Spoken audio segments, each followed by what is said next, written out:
In the annals of history, the year 2007 stands out as a time when the world's equilibrium was shaken to its core. A conflict of epic proportions, known as the DwarfMcMad War, took hold of the globe.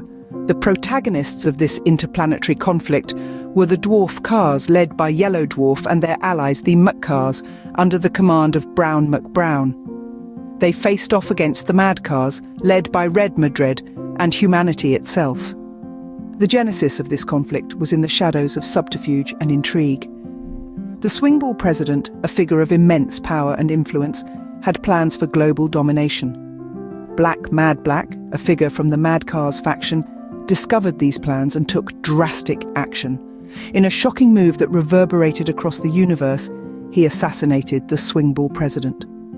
The fallout from this event would trigger a chain reaction that led to the DwarfMcMad War. In response to this assassination, Planet Swingball dispatched the Dwarf and Muck cars to Earth. Their mission, as grim as it was to remove 1/5 of the Earth's population. In September of 2007, they arrived on Earth, marking the beginning of the war. The Dwarf and Muck cars, with their superior technology and strategic prowess, began their mission. They faced resistance from the Mad Cars and humanity, leading to a series of intense battles. The Earth was the stage for this conflict, transforming from a peaceful planet into a war zone.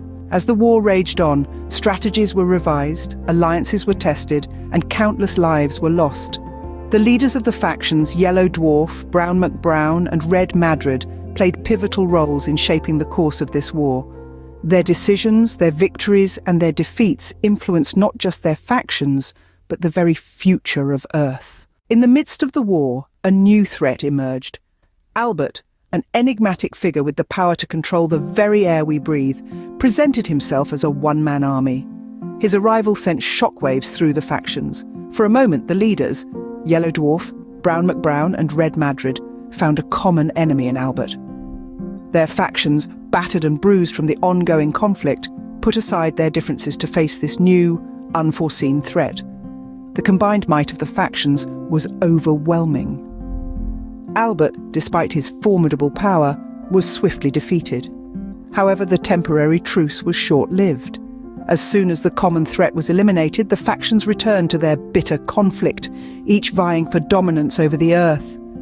This brief alliance was a testament to the power of unity, even in the face of relentless conflict. It was a fleeting moment of peace in a war that seemed endless. As the war intensified, both sides sought to gain the upper hand by introducing super soldiers.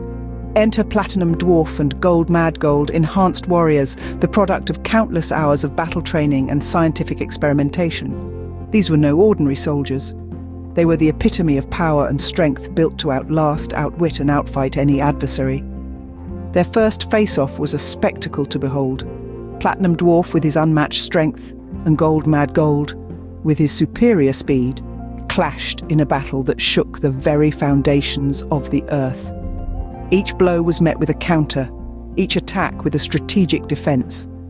It was a dance of destruction, a symphony of chaos that neither side could gain an upper hand in.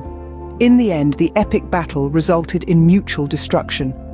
Both super soldiers, despite their formidable abilities, were destroyed, leading to a stalemate. The soldiers who had been hailed as the saviors of their respective factions lay in ruins, their powers unable to save them from their fate.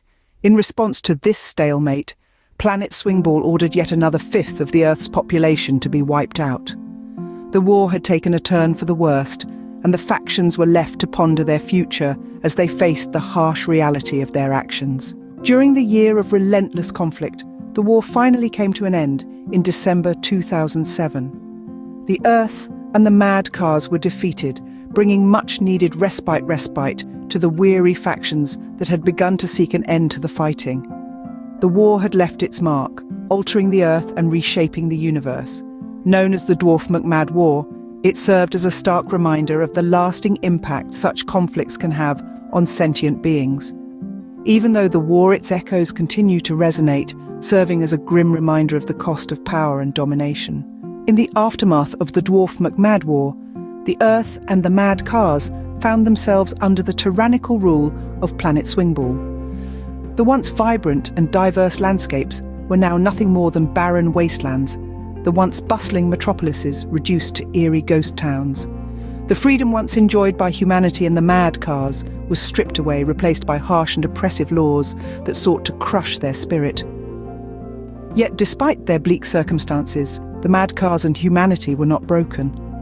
They bore the weight of their chains with a resilience that seemed to grow stronger with each passing day.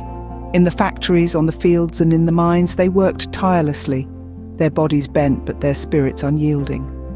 Their oppressors could take away their freedom, but they could not extinguish the spark of rebellion that was beginning to flicker in their hearts. Whispers of a rebellion began to circulate, carried on the wind, and passed down in hushed conversations. The seeds of resistance were being sown, and while they were still fragile, they held the promise of a better future. In the face of adversity, the spirit of rebellion begins to stir, offering a glimmer of hope in the bleak aftermath. The mad cars and humanity may be down, but they are far from out. As the sun sets on the ruins of what once was, a new day is on the horizon, and with it, the promise of a new beginning.